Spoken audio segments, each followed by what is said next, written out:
sistem tanam paksa pada masa kekuasaan Belanda di Indonesia.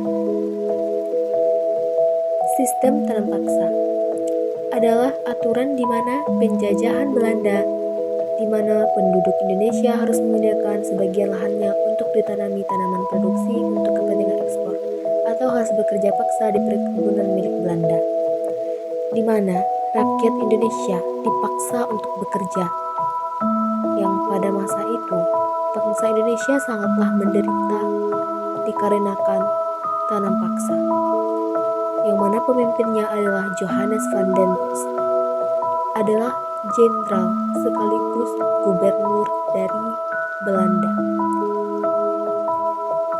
yang mana masyarakat Indonesia sangatlah tersiksa pada masa itu.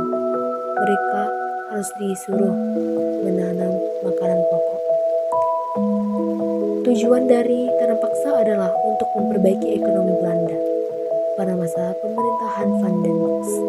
Melakukan tanam paksa di jajahan untuk dijual di pasar dunia dan dilakukannya kerja rodi untuk masyarakat Indonesia. Begitu terpuruknya rakyat Indonesia semenjak itu,